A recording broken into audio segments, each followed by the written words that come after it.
everybody. Welcome to the Patty G Show. I'm your host, Patty G. We are here with Jim from Mestizo's, third-generation restaurateur. Super excited to hear his story about staying on that block at South Acadian through thick and thin, through high water, through everything that's happened over the last 17 years within his restaurant business. I'm just super excited to hear about everything he's got going on and ultimately how he's been so successful over these years. But before we get to that, I want to give a big, wonderful shout out to the amazing folks that make this show possible each and every week. We've got Government Taco, Falaya Real Estate, Currency Bank, the bank for business owners, Lake Men's Health Center, Horizon Financial Group, Mercedes-Benz of Baton Rouge, and you know our outfit's always brought to you by McClavey Limited.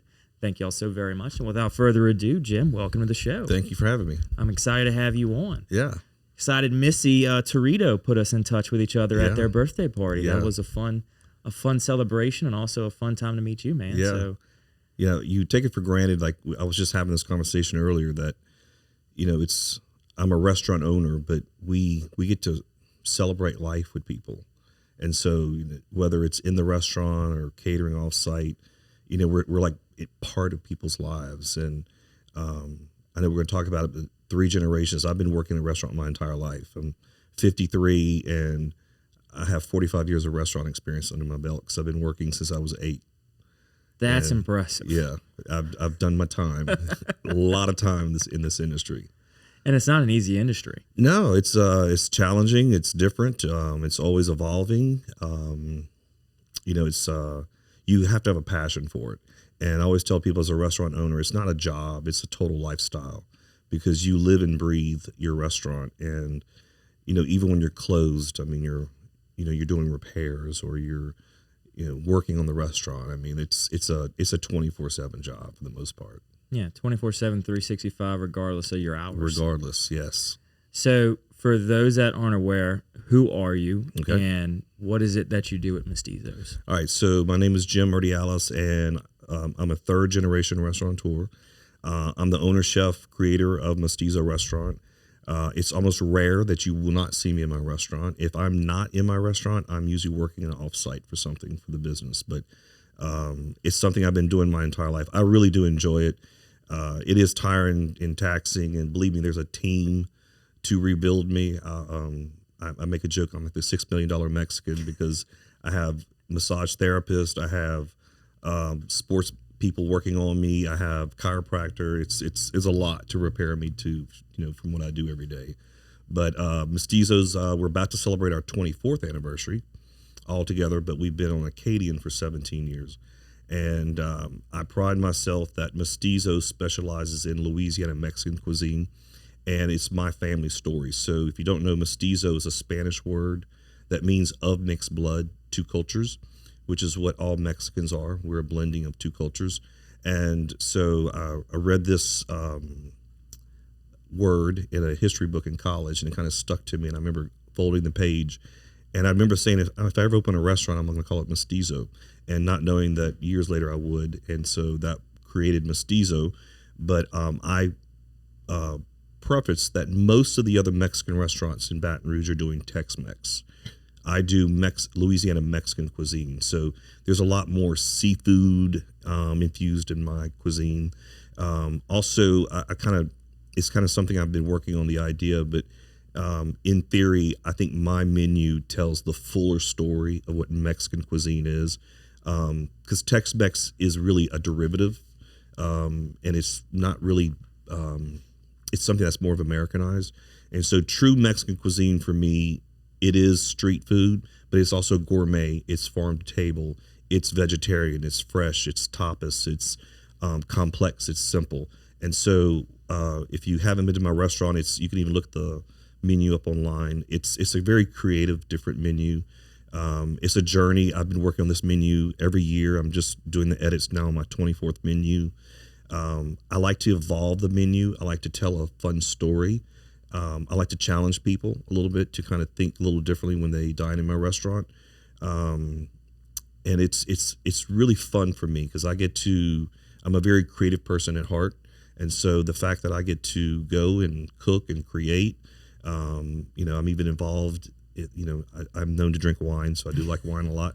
But I'm involved in even some of the cocktail creations and the bar, and so it's again, there's a lot of positive fun, I guess, from the outside. People say, "Oh, it must be so nice to be this restaurant owner. You get to eat and drink whatever you want all day." I say, "No, it's not like that." But it is fun to be the creative force behind something that I take a lot of pride in. Yeah, it's always fun in games from the outside in. People saying, "Oh, you own a restaurant. You probably just get all this. Can you get this? Can you get that?" But then when you're sitting there at 11:30 waiting for that last guest to leave, where are they at now?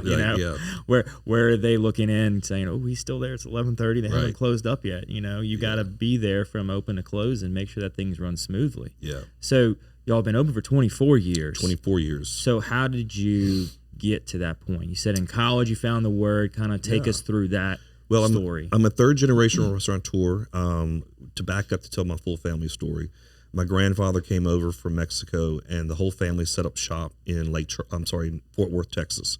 And then my grandfather, in the late 30s, decided to move to Lake Charles, Louisiana. That's when all the plants were being started taking over that area of South Louisiana. And he opened the first Mexican restaurant in Lake Charles, and it was called El Rio. His first 4 kids all went on to have restaurants. So at one point, my aunt had Lake Charles, and I have another aunt who had a restaurant in Lafayette, and then there was 2 in Baton Rouge.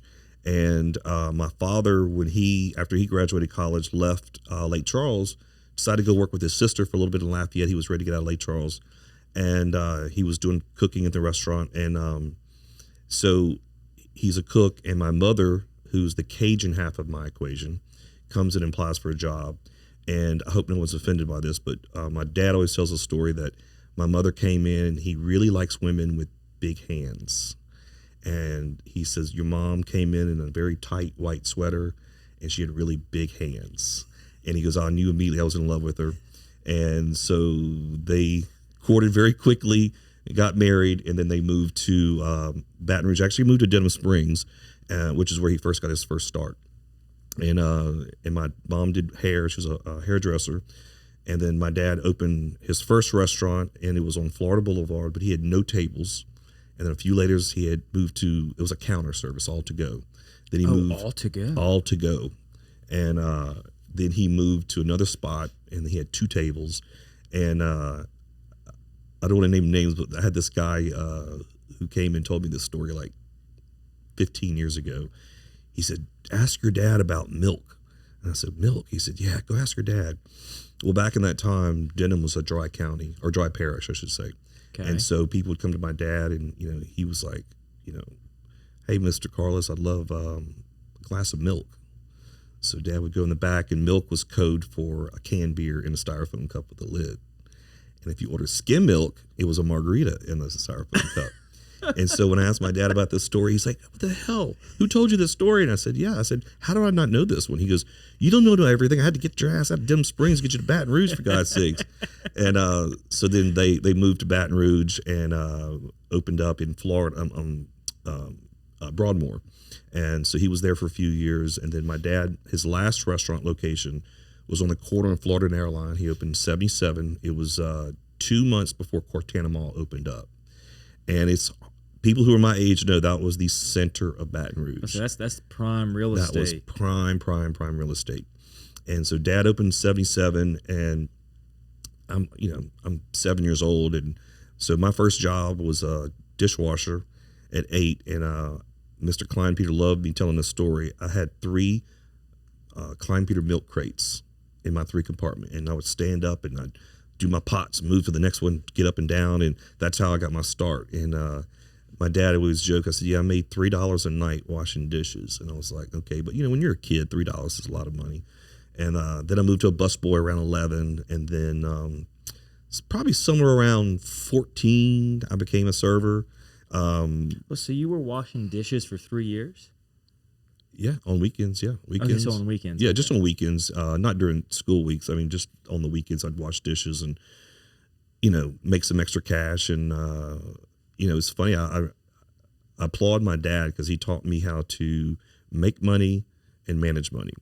And I think I was about 11 years old. They went and opened a little savings account, and I'd go ride my bike and drop my money off. And this is the old days where you had this little booklet and they would stamp it. Like if I was depositing $5, they'd $5 and they'd stamp it. And I just remember getting so excited about those little stamps in my book.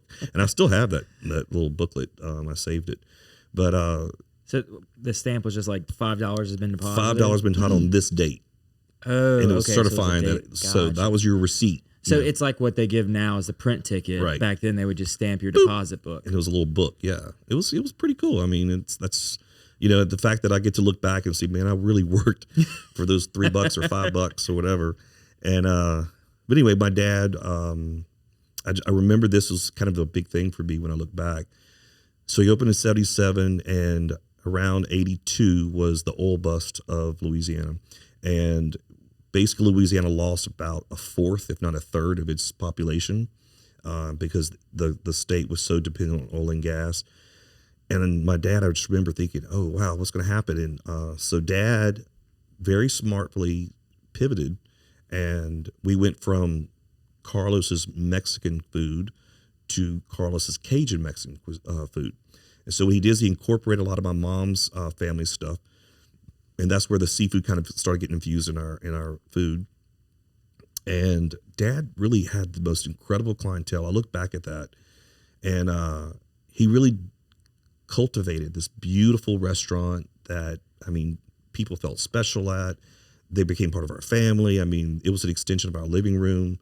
And, I have so much respect. My dad retired at 80. He's 80. Yeah, he retired at 80. He's 87. He's still here with us, but he just said his body was tired. And I guess so. After spending that long in the restaurant, and he was raised in his dad's restaurant, so he's worked since he was 5. Since 5. Since 5. So he had 75 years of restaurant experience when he retired. That's incredible. And then, so if anybody knows my other family story, El Rio Grande on Airline is my uncle. So, and my uncle is 91. And he just celebrated his 60th anniversary on Airline Highway in the same location, which I think might be a record. I've been trying to do some research because I think Pastime might be the only actively owned restaurant that's still in the same location. We talked about, because I think Frank's moved from one location to another. But anyway, it's a big deal that in the family there's 3 generations. It's a family legacy, and so I grew up and I went to LSU, and I had no plans to open a restaurant. I was like, I am getting out of this field. I've been raising this. I've been doing this my whole life. I'm not doing this. So graduated LSU in marketing, moved to New Orleans, and I'm working at the Hilton downtown, and they put me in food and beverage. And I was like, oh, I really wanted to do the room side and learn that side of the business. But the 2 years I spent at the Hilton was quite interesting for me, because the one thing I learned and took from that was the answer was never no. When something was asked from me at Hilton, you never said no. Your answer needed to be, how quickly can you make it happen? And that's what they trained and made you just ingrained in you. If you're in a situation and you're understaffed or there's something's going on, you call backup resources and people come and we make things happen.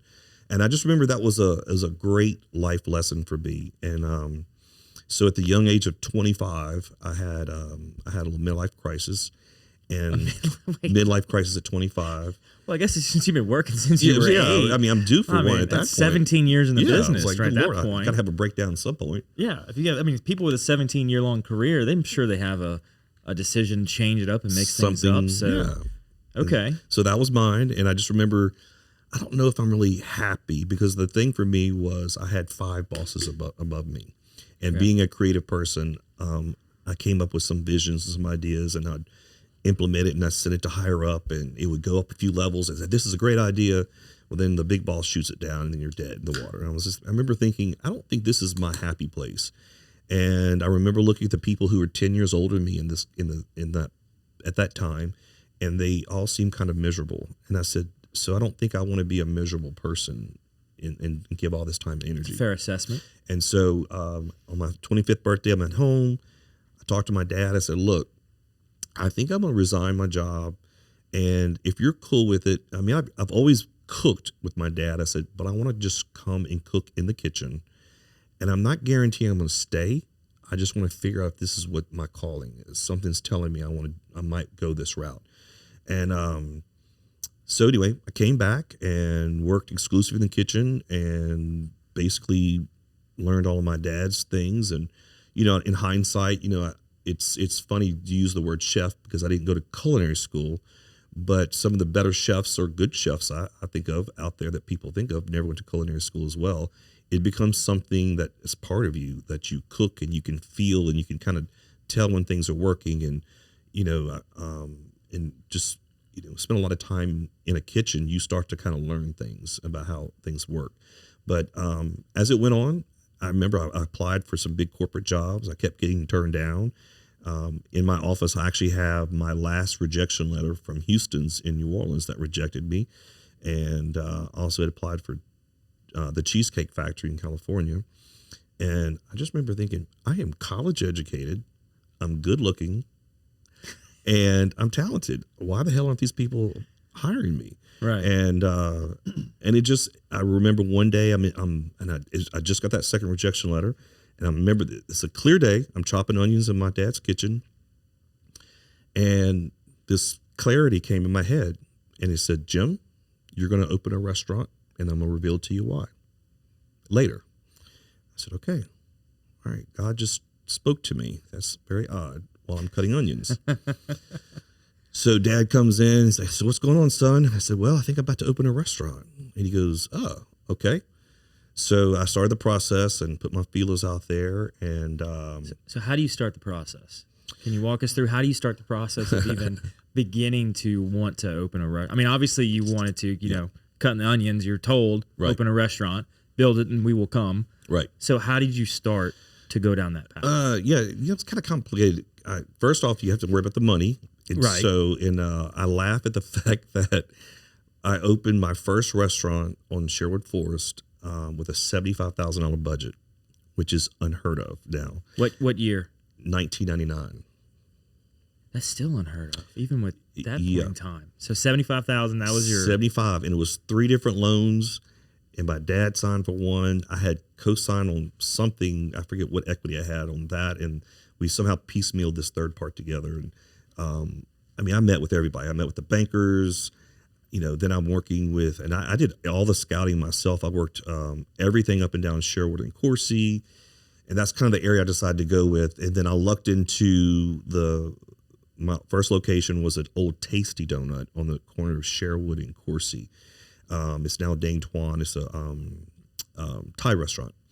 And so I meet the owner, and he was trying to get out, and he had gotten messed over by somebody before. So he's like, I'm not going to sublease it to you.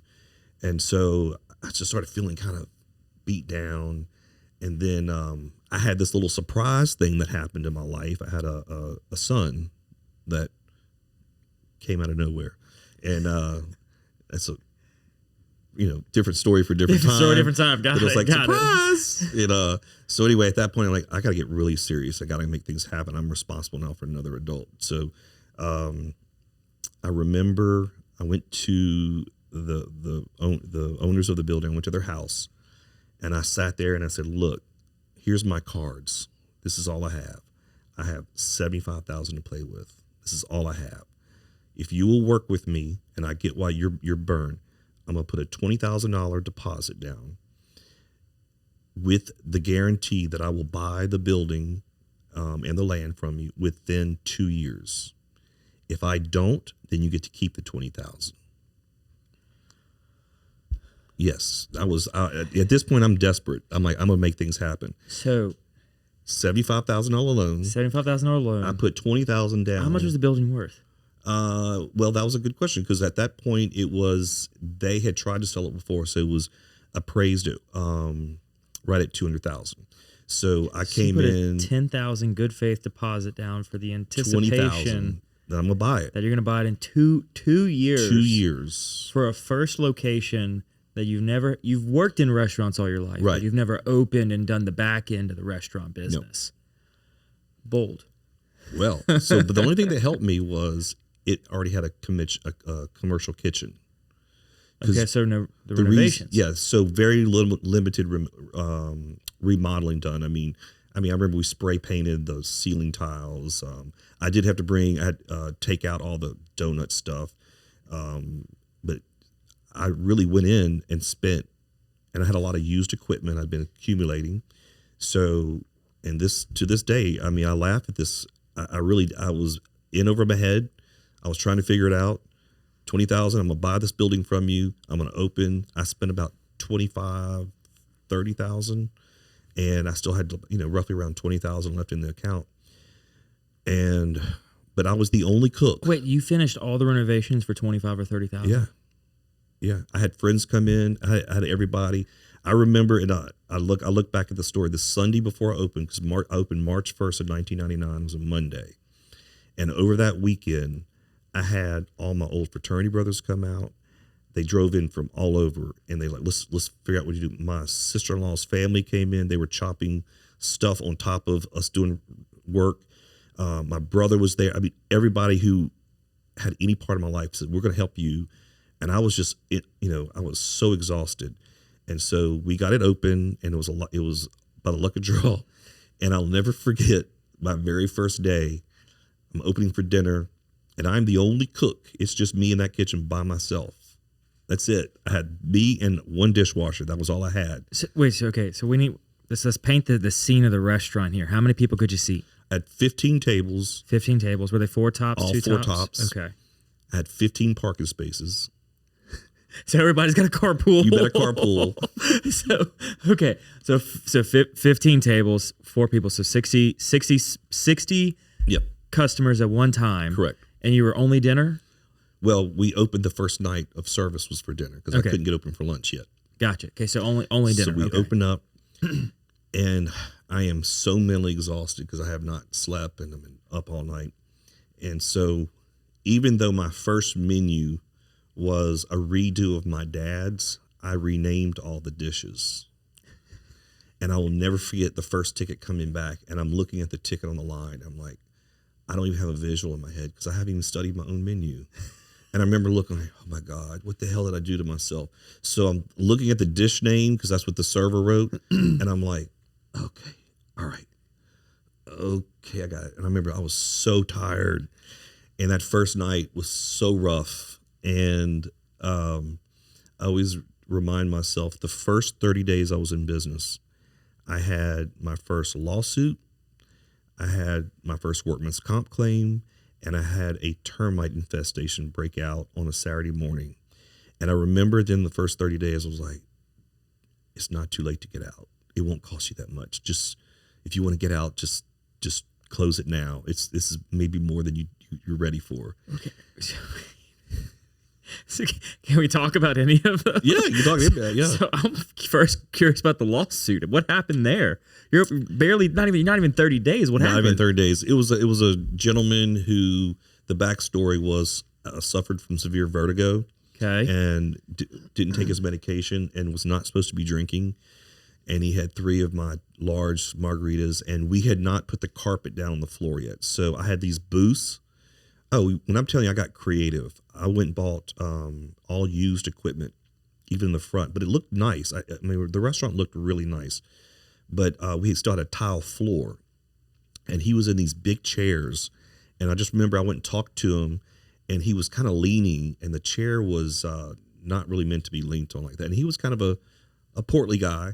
And I guess as he was trying to talk to his wife and the third margarita's kicking in, he slipped out of the chair, and his knee hit the tile and dislocated. And, I tried to send him to, do you want to go to the emergency room? What do you want to do? He's like, no, I'm going to take care of it. It's fine. And so thank God I had B-law class in college, business law. And something told me, don't comp the ticket. You got to have him sign to show what he drank and ate.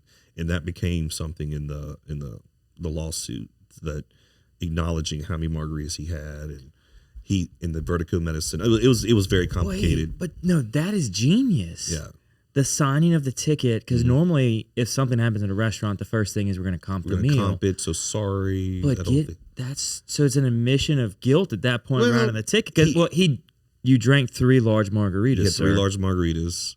Of course, we didn't have cameras back then yet, right? And like we do now. But something just told me that's going to be something big, and of course, the papers get served 2 weeks later, and I'm like, oh crap. How did they get served? Somebody just walked in and was like, "Can I get a to-go papers. order?" Yeah, here, you're getting sued. Oh, okay, thanks. All right. And but I laugh about it now, but when you're 29 and you're just trying to, and again, I got the little bit of money I have is all on the line. Like, this is all I have. Every penny's accounted for. Everything. This is what I have to start with. So, I look back at that time. I'm glad I went through all of that because it made me who I am today. Then my brother came aboard about 9 months later, and that helped me on the line. And then my sister-in-law came aboard, so it became really a family affair. And I was at that location for 7 years, and I take a lot of pride in the fact that we built a really great clientele. People were so supportive of me, and I was just trying to get my feet wet. I look back at my first 2 menus, the misspelling of words, and I'm like, I can't even believe I rolled out a menu with misspelled words on it. Like, it's like you make these little mistakes, and then they start eating it, but you have to learn lessons like that. Like, we're never going to print without several spell checks ever again. And but anyway, year 4 in that location, I kind of realized that was not going to be the ideal location for me, just for what I wanted to accomplish with the restaurant. So we started looking, and then I had already bought my home in Mid-City. And so one day I'm getting off the interstate. It was a Saturday morning, and I'm working with a broker already looking for a new location. And my location now was a Denny's, and it had closed. And I see the signs. I pull in. I went, oh, wow. So I call my broker, my commercial guy, and I'm like, hey, do you have any contacts with Denny's Corp? Because actually I do. So a few phone calls later, next thing I know, I'm talking with the owner of the property. And he's like, well, yeah, Denny's just had resigned, so you're going to have to renegotiate the remainder of their lease if you want to take over this property. And he goes, but I have no problem. I said, that's fine. So I'm talking to the landlord, and as we get off the phone, he goes, oh, by the way, he goes, are you Carlos's son? And I said, yes, sir. He goes, do you know who you're talking to? And I said, no, sir. He goes, call your dad and ask him if he remembers me. So I get off the phone. Hey, Dad, who's this guy? So-and-so. And he goes, Jim, oh my God, you wait on him every freaking Friday when he's in town. And like, I promise you know him. So it's a family that lived in Alexandria. And funny enough, I renegotiate the sublease through Denny's. So we get into this. And so, and just to back up on the Sherwood thing, I did buy the restaurant before a year and a half into it. And what happened was we had negotiated that the $20,000 would come off, and we capped the price at $200,000. The appraisal came in at $215,000. So I purchased the building at $180,000. So I immediately had equity. So you had $35,000 to play with at that point. Okay. Equity. And then I stayed there. So when I sold it, I had a good amount of equity. So even when I'm looking to move to Acadian as this thing's unraveling, I had this business plan, accordion plan with all my stuff in it, and projections and this, and I was, I'm ready. And I went to so many banks, and I can't tell you how many banks turned me down even for the redo. So the bank that what was their reasoning? Restaurants are considered risky. They're always risky, and especially and I'm still considered a mom and pop one location, so those always kind of scare them until you have a lot of equity or something behind you. That they're usually hesitant on that type of thing. So so we get ready to do the Acadian thing. We negotiate Denny's sublease. I have an approved budget. I'm ready, and then this little thing called Hurricane Katrina happened. Little thing. This little thing called Hurricane. This blip in the radar. Yeah, y'all may remember that occurrence that happened in South Louisiana, and on top of not to take light of the devastation that it did to New Orleans and the surrounding cities, but one of the things was as we were going to the process of remodeling, the cost of everything had quadrupled. So and I remember that, and I don't mind sharing the story, my little $400,000 budget, which I was pre-approved for, which everything was set, and we were, if we wouldn't have been dealing with the inflated prices, would have been fine. But at the end of the day, we took $187,000 of pretty stuff off the menu or off the remodel, and I signed off on almost an $800,000 loan. So my basic loan got doubled just to get me open. And you took stuff off. Yeah, we did none of the pretty stuff. Like, it was, here's what we It's have. like bare bones, going from Sherwood bare bones Yeah. to now this place bare bones. Bare bones, yeah. Wow. Yeah. And I just remember the first 30 days I was open, I looked at the numbers and I'm like, I am going to fail miserably. I don't know how the hell we're going to get through this. We don't have enough tables. You know, I just opened up during football season and it was like, oh my gosh, the time is wrong, whatever. And, you know, the numbers tell the story, you know, in any business that you eventually got to look at the numbers and say, okay, is this going to be sustainable? And so I remember when we finally make it to the first year at the location, I did an anniversary party or whatever. And I was like, okay, we're going to go ahead and celebrate. We're not going to be here next year. And then, so 2 years in, I said, well, we're going to try one more time, but I guarantee we're not going to make it to year 3 at this location. And, you know, it's funny how I look back at that mindset. And that's something I'm really working on right now, period, is the mindset that an entrepreneur carries. I mean, you've got to believe in yourself. There are going to be tough times. I mean, anybody that knows me knows I have a very wicked sense of humor, but I'm really, really tough on myself. And I just remember thinking, Jim, you're going to have to figure something out. I mean, this is going to be brutal. And so anyway, somehow, even with as craziness as it was, we opened a second location in 2009 to 11 in Prairieville at a second location called La Mestizo. And I simplified it and was able to get a very $150,000 loan and did that. And, you know, it's interesting. The recession kicked in and learned a lot of valuable lessons. And, you know, that little bit of money that I thought was a little bit of money became a lot of money because, you know, my restaurant had to pay those bills and put me behind. And so, you know, I had to do different things. And, you know, I say this because an entrepreneur who's been through it knows I had to go through reorganization at one point just to get my business back on track. And I remember I was so distraught in having to make that decision, but it was like, okay, you've been paying on this debt now for 5 years and you're not getting ahead. So just go through the reorganization process saying, I want to clear my debt, but just give me some time to get all this situated. We did. We paid it off early. And most amazing thing, I mean, it's one of those things where when you're going through life and in business, sometimes you do get upside down. And I remember thinking, man, this is going to be tough, but it was the best thing for the restaurant.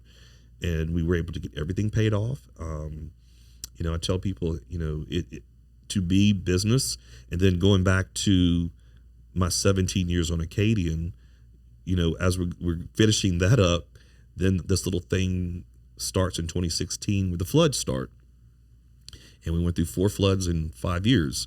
And, you know, again, you know, I laugh that, I mean, God must have really thickened me up along the way I just never, failure is not an option for me, and perseverance is what I believe in. And, you know, it's just been an interesting, fun journey. It hasn't always been easy. But I like to take time now to just reflect on the journey of what it was. And to go back to something that was interesting, right before the flood of 2016, over that summer, if you remember back, was when we had the police shooting. Mm-hmm. And so I remember watching it on that Sunday, and I was just so devastated that this happened in Baton Rouge. And so I just did a little post on Facebook. So I'm like, you know, I'm calling all my restaurateurs, call to action. We're going to make something happen, and we're not going to let this be the definition of Baton Rouge and all that kind of crap. So I put that out there. And from that was born the idea, 25% on the 25th, which a lot of people got involved with. And there were some people running for mayor, and they got involved. And it was just an idea from a post, but became something really big. So that a week later on the 25th, it was I don't know if you remember this, it was a citywide movement that people went out and supported. And the restaurants, it wasn't just restaurants, it was like... It was a lot of other businesses. A lot of businesses participated. Yeah. And at the end of the day, we ran all the money through BRAP. They handled all the money. And they brought in about $250,000 that went to the family funds of the 4 officers that were killed. And so that was that Monday. And then I think it was Wednesday morning, I'm sitting outside with my coffee, and that little voice came back. said, this is why. This is why I told you you're going to do this. And when it hit me like a ton of bricks, I realized how fortunate I was that God had used me as a vessel, gave me this wonderful life, but it also opened my eyes that you can do and be so much more. I am a restaurateur at heart, but I'm a Baton Rouge, and this is I love this city. There's times where I tell people all the time, this is a love-hate city. And, there's so many people who like to spew what they hate about this town. I choose to be part of the solutions to the problems in the city. And so, I've always been very involved in boards, but I agree there's so many things that just drive me insane, but I put my time and my resources and my energy into trying to make this city better. And it might be just that I cook food, but I get to cook food for people of influence. I get to cook food for people who are trying to make a difference, and I get to have that ear. And so I'm very fortunate that when I look back now on this whole thing, and I laugh now at all this stuff, but it created and molded me to be the man I am today. And that I take a lot of pride in what I do, and I take a lot of pride in my business, in the culture that I have, and the reputation that it has. And, I'm very fortunate that my dad's 87, still with me, and we talk, all the time. And I said, Dad, I really hope you're proud because you gave me a legacy. I'm trying to leave a legacy. And I said, that not everybody gets to have that in their life, to leave something of a legacy is kind of amazing, and my own son probably doesn't want any part of the restaurant.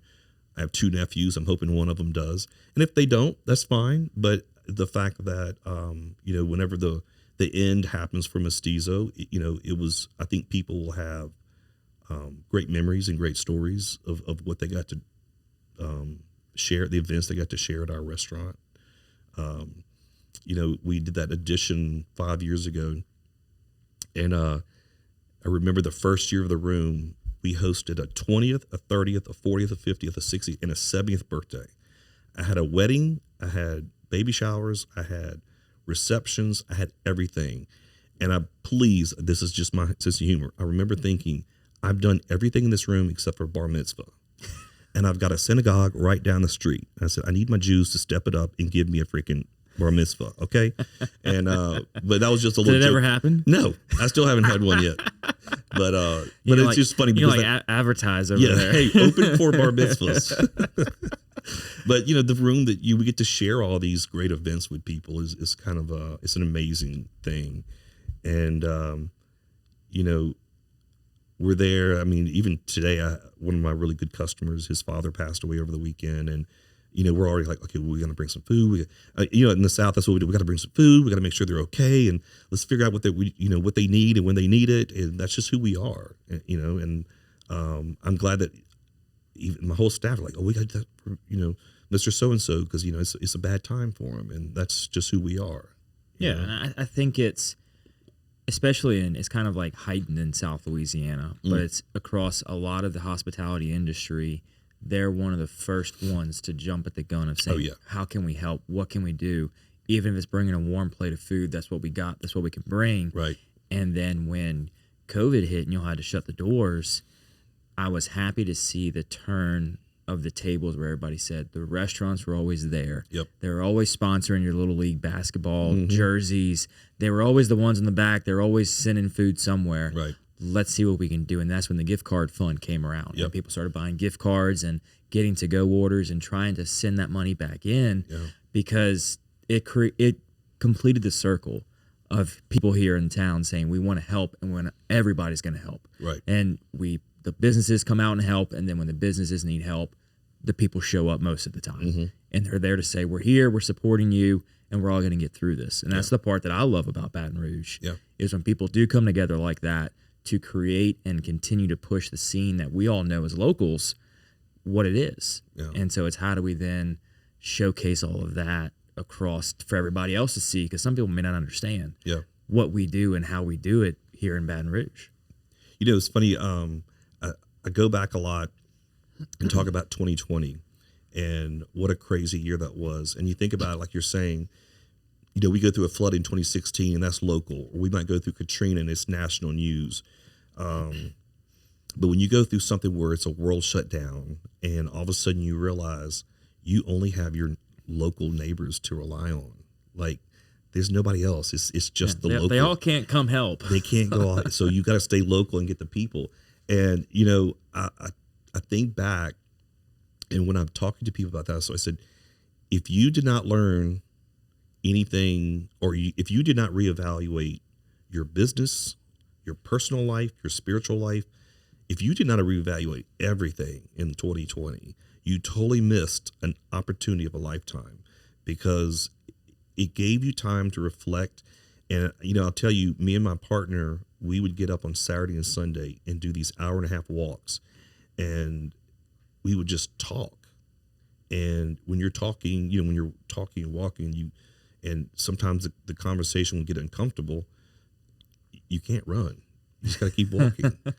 But you're forced to talk about things. And I learned so much about my business, and we reevaluated our hours. We reevaluated, you know, what are we working for? And then all of a sudden, you know, closing one day a week became something very important for the restaurant. And, you know, the fact that, you know, now 6 days a week instead of 7 days a week, my weekly sales increased. I have no more overtime. My staff is happier. People a little bit more refreshed. And the business continues to grow. I said, what an amazing thing. But I had to pause after 2020 and say, okay, what are we really working for here? And it can't be just about the dollar. It's got to be about quality of life. And so when we started kind of changing that mindset with everybody, you could just see the change in the restaurant. Everybody's like, thank God we have one full day to just breathe. And, you know, and everybody's got other days off, but it's a solid day that everybody's off. Yeah, nobody's working. Nobody's working. Yeah. Yeah. Well, I mean, you can take a look at people that have been successful in the larger scale in the situation of like Chick-fil-A, closed on Sundays. Right. It is, for the hospitality and the restaurant industry, especially quick service, unheard of to be closed a day. Right. Yet no locations are open on a Sunday. And so taking that, like you said, your weekly sales increased, your staff was happier, and you're able to cut some cost on overtime. When you ultimately look at it, it's not how many hours can we work, it's how many productive hours can we work and still be profitable. Correct.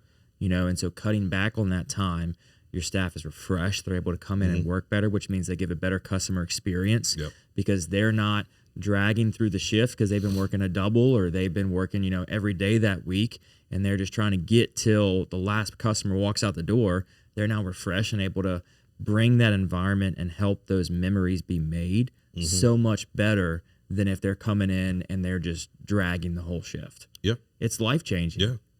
Yeah. And we're in a better place. I mean, I have the most employees I've ever had right now, and I encode payroll, and they're all doing very well. We also pay a lot more than we used to as well, but it's a different genre now. And I think back, it's like, really, 2020, thank God that happened in a weird way, you know, just to reevaluate life in general and just take a pause, you know, because I always tell that it's not, a restaurant never goes into, you know, hey, let's try an experiment, see how few of employees we can operate with. No one does that by choice, you know. So COVID did teach us a lot. And funny enough, we were lucky because right before COVID, I had a lot of people that I really wasn't happy with on the floor, and it allowed me to clear out. And we actually started hiring back within the first week, but I pulled back my 2 strong people that I knew I had to take care of.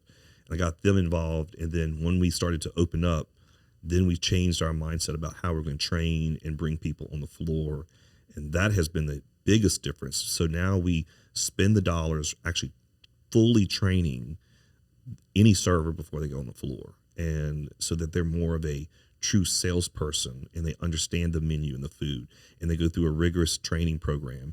And, you know, I share the story because I think it's a compliment to them. But I remember when we were talking about this, I said, isn't it amazing that you can go to J. Alexander? It's a corporate restaurant, and I go out of my way to always support local. But J. Alexander is one of the few exceptions that I will always consider. I think it's impossible to have a bad meal or bad service there. They are just so well trained, so well run. And so that became something we talked about was how do we, okay, I know what their training program is. So why can't we implement something like that? Like we should take the time. We can now afford to do that. So we spend those 2 weeks with rigorous training with tests along the way so that when they actually go on the floor, they are ready to sell. They're ready to talk about the food that they're about to sell. Because my menu is not for the basic. It's not just a enchilada plate on my restaurant. I mean, I'm having a discussion about moles. I'm having a discussion about high-end tequilas and mezcals. I'm having, a discussion about what it is about the different regions of Mexico and why the food is so unique. So they have to be ready to have those conversations with people. Which is tough to have if you're somebody who does like restaurant hopping almost, you know, like for them to look at the training program and see this is a serious amount of my time I'm going to have to take to learn this menu, to learn this process. The restaurant industry is always known for the high turnover it has. And so for a restaurateur to say, I'm going to invest in the training on the front end to make sure that everybody is up to speed, everybody knows everything, that's a serious commitment. Yeah. And obviously the proof is in the pudding. You know, what your business has become is because of part of that training. Yeah. I'll say this, the servers who started the floor January 1st of this year were with me January 1st of last year, which for servers, that's a big deal. That's a long time. And I would say over half of those were with me the January before that as well. So we've done a really great job of retention. And then, like I said, constantly training. We're trying to always kind of push the envelope a little bit. We talk a lot about just everything that comes in. It is funny because this is something that's really interesting to me in the sense that, even though the legal age of drinking is 21, it's not like when I was growing up. We had our fake IDs at 15, and so you put the money on the counter, they'll serve you a beer. Yeah, serve a beer, you do whatever. But by the time we went to college at 18, you still had your, you were starting to learn what the difference between Crown and Makers is or whatever. You're drinking things and you're whatever. So majority of these kids that I hire, they haven't really had a drinking experience, and I'm not saying it's a bad thing, but they still have to learn certain things. I remember having a discussion with one of the servers in training.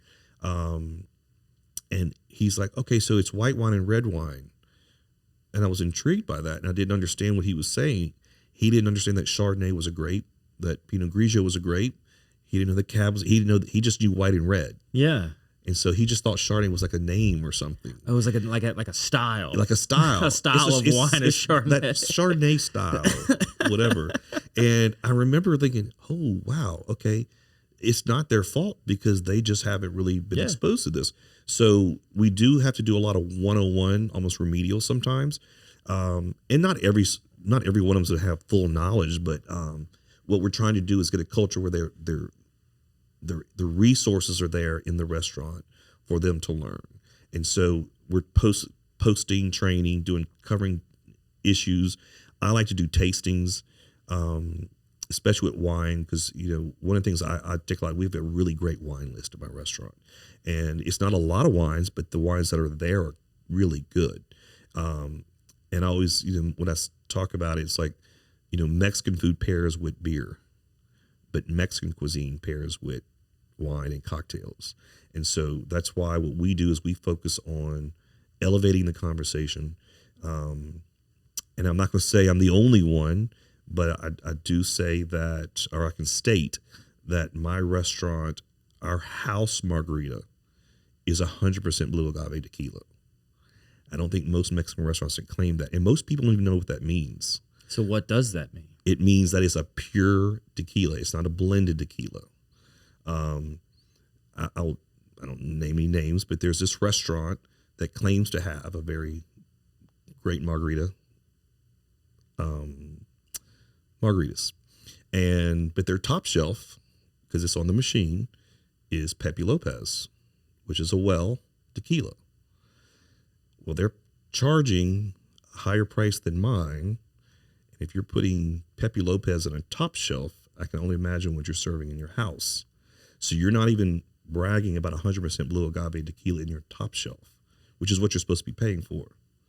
But that doesn't exist there. So I can claim that no well tequila. We don't even have a well bar. So what's a well? Well would be your discounted vodka bourbons run, like something like if you're going to make quick, cheap cocktails with. So, like for instance, vodka, we start at Absolute. There's nothing below that in my well. Our bourbon starts at Baker's Mark, and then we go up. We don't carry low brow spirits in my restaurant. And that's something we've evolved to in the last few years. It's about thinking about everything that the customer sees or tastes. I don't need well stuff. That's not who we are. If we're going to make a cocktail, we're going to use the best of the ingredients that we can.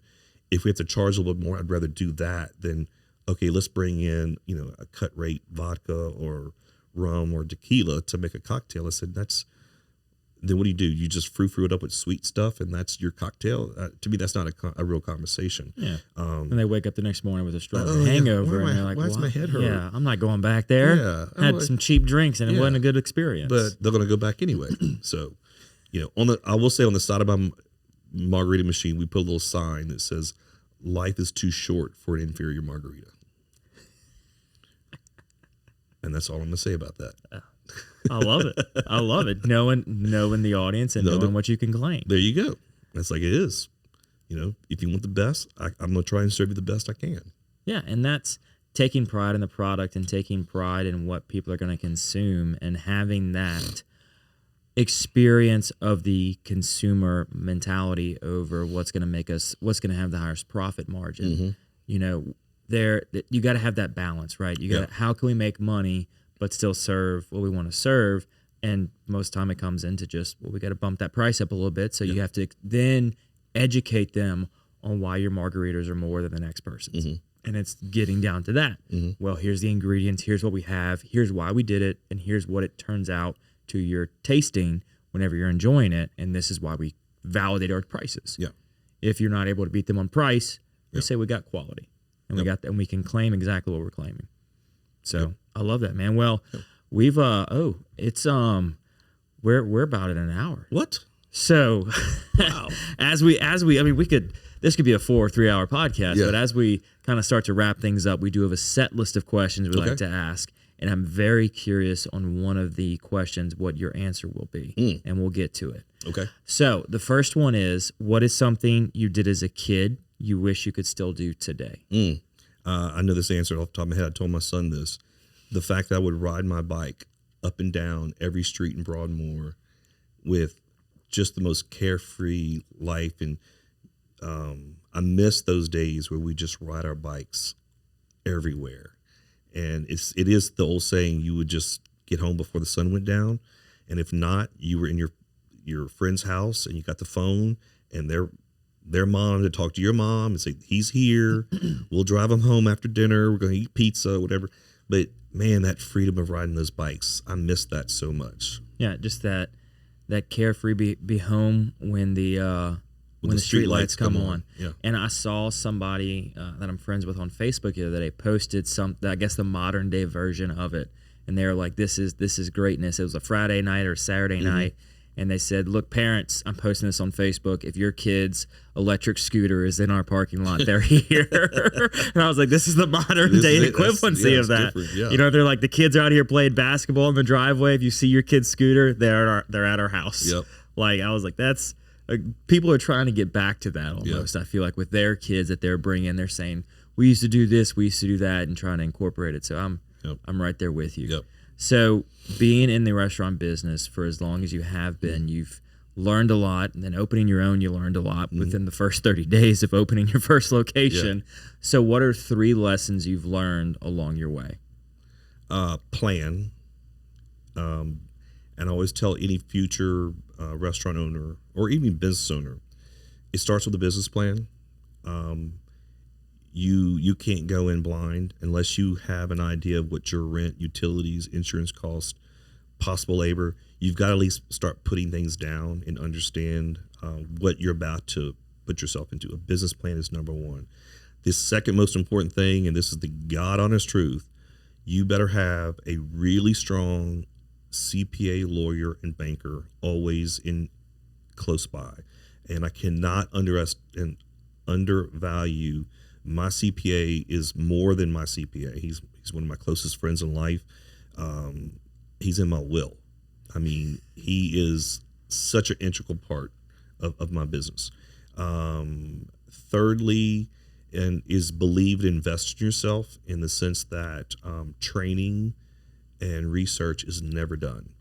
And it doesn't matter what you do.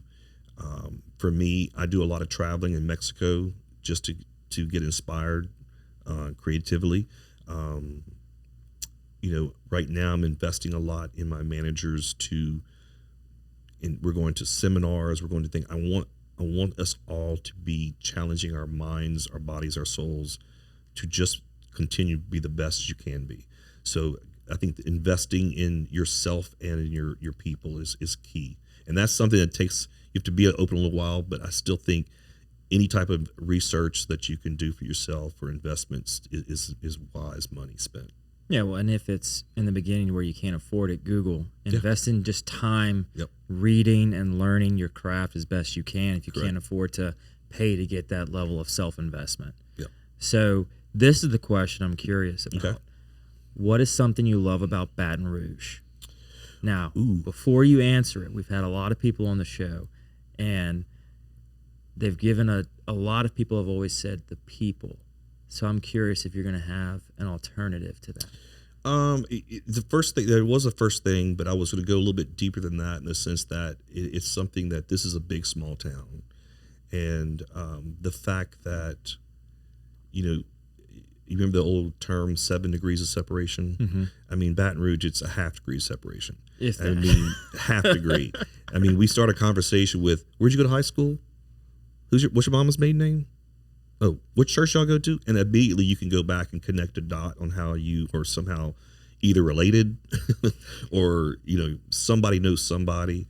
You know what? More than anything, and I don't think this gets appreciated, I think it's the culture we have here in Baton Rouge. And I say that in the nicest way. You think about it, tell me another place in the U.S., in the 50 continental states, that they have a food, a culture, and a cuisine that is all their own. I can't think of another area anywhere. We have something so unique in South Louisiana that everybody else wants to come and experience it because they have none of it. Yeah. No, I think that's a valid claim. Everybody that has moved away, their number one complaint has always been the lack of good food where they moved to. Yeah. And every time someone visits here, one of the biggest compliments they give is the food that we have here. And think about it. It's also part of our culture. Oh, it's ingrained in everything we do. I grew up, anytime we had a family function, it's centered around a meal or cooking something. Yeah. Didn't matter what it was. We have a Christmas party every year. We cook a whole pig. We do a couchon de lait every year. And it's just, everybody gets there like 4, 5, 6 o'clock in the morning. We start cooking this pig, and it's a day affair of cooking. And then we never have sit-down place settings because we just eat as we're cooking all day long. And that is the activity of the party. One last thing. I always make the joke, Satan loves South Louisiana because we come into the new year with these goals and we're going to change. And then the first thing Satan does is he throws the damn king cakes at you. Okay, you fail miserably. And then you start getting Lent starts. And then the second thing Satan does, he throws those little Girl Scout cookies at you. And you're like, doomed. And the next thing you know, you've got every festival known to man. It doesn't matter if it's raised, it's walking the earth. We're going to celebrate it. And we're going to have a festival for it in the spring. And then we start the summer months. You go to 30A and you start whatever. And then we flip right into football season and the holiday season. It's like we almost never have a time where we're not tempted by the things in South Louisiana. I mean, think about what we do. And it's just everything that we do, like you're saying, whether it's king cakes or couchon de laits or crawfish bowls or we come together over food, and it's our food. Right. Now it's a combination of different histories, but it's something that's unique here. It's what we've made to be South Louisiana. Correct. So for the final question, Jim, what can I do to help you?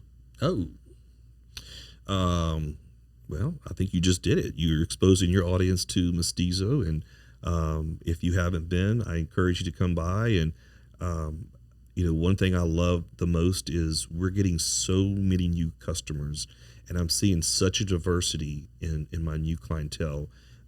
because we're doing something that no one else is doing. And the fact that half my menu is clean and fresh, and whether or not we've got a separate vegetarian, keto, gluten-free menu. And we also have, keto frozen cocktails and keto cocktails. And if you're eating clean, we do everything from the appetizers, the entrees, to the cocktails, to desserts. We give you the whole experience so that you can come in and you're still eating great food, right? But it's cleaner, and that's half our menu. And that's the important part, that the fact that it's still great tasting food, and you're not sacrificing the flavor. You're getting creative on how to make those dishes from the get-go. So, and I've had y'all's frosé. Yeah. And it's delicious. Yeah. It is phenomenal. And it's definitely on the list of recurring restaurants to attend, for sure. Yeah. So thank you so much for coming on, man. Thank you for having me. Absolutely. This was fun, and we've got to do like a Facebook Live or something about the margaritas. Okay. We got to figure something out on that. Okay. Because I'm curious now to try a true blue agave margarita. Yeah. Because I've only had the frosé there. Well, next time you come in, we'll definitely make that happen. I'm in. So thank you so much for coming on. I appreciate your time. Yeah. And I appreciate everybody else, whether you are listening or watching to the show. I know the guests do as well. If you have never been to Mestizo's, make sure you go over and give it a shout and let them know that you heard about them on the Patty G Show. They're right there, corner of Acadian, right by I-10. You can't miss them. So long as we don't get flooding at South Acadian, they're very easy to get to. So thank you all so very much, and thank you to the amazing sponsors that make the show possible each and every week. Hear a little bit more about all of them right now. Sell your home for a $399 flat fee with Falaya. No, seriously. Falaya will list your home on the MLS and help you get all the way to the closing table for as little as a $399 flat fee.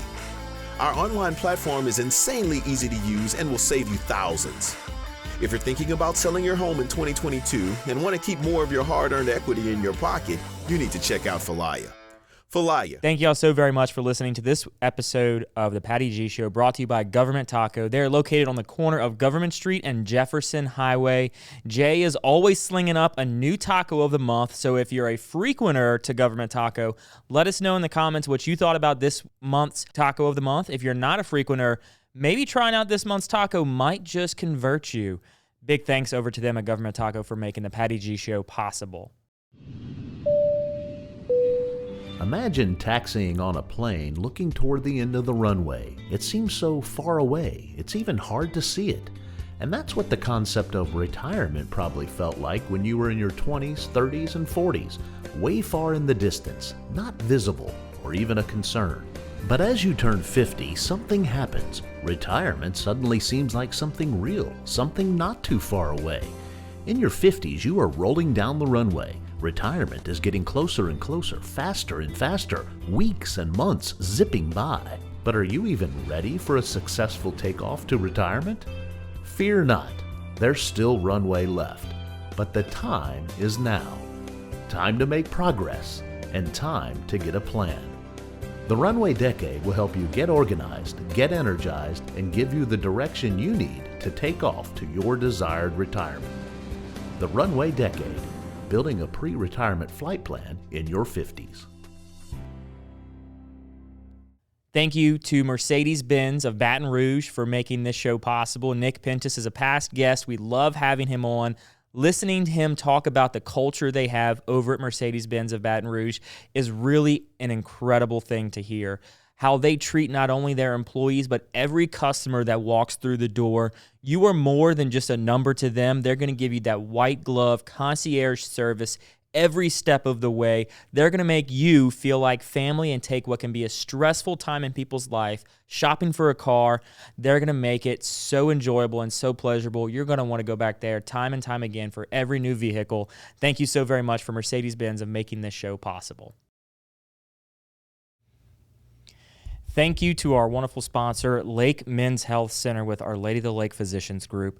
Guys, I know it's tough to get out and go to the doctor. I know it's challenging to find time in our busy days, but I promise you, signing up to be a part of this group with Dr. Curtis Chastain and Dr. Tyler Boudreau. You won't regret it for several reasons, but most of those being the fact of the time it saves, where you're able to get in on the same day, get that appointment done, and spend that time you need to talk with them about what your health goals and concerns are, as well as ensuring that the financial investments you have, you will be able to live out and see those come to fruition. So if you're an investing guy, you know all about and planning for the future and investing in the future. There's no other more important thing to invest in than your health. Make sure you go check them out, Our Lady of the Lake Physicians Group Men's Health Center, and tell them Patty G sent you. McClavy's Limited, a proud sponsor of the Patty G Show, has been serving the Baton Rouge area proudly for 40-plus years. Gentlemen and ladies, if you're shopping for your man, there is no other place in the Baton Rouge area to get your clothing, whether it's game day needs, everyday needs, business attire, formal attire, whatever you want. Go over there, see Frank and Ashley. It's a father-daughter duo. They do incredible things in their store. They will outfit you from as simply a shirt that you need for one evening or all the way to a full wardrobe overhaul. They're going to take care of you every step of the way, and be sure and let them know that Patty G Show sent you. Thank you so very much to Currency Bank, a proud sponsor of the Patty G Show. If you are looking for a business bank that fosters on 3 core values, relationships, service, and technology, Currency Bank is the place for you. They pride themselves on convenient, accessible, and secure online banking resources where you can manage your account balances, initiate transfers, enroll with e-statements, and more via their online portal. Between the relationships, the service, and the technology, they are going to be that partner with your business every step of the way, regardless of what you need. Currency Bank is the bank for business owners. Simple man, don't want a complication.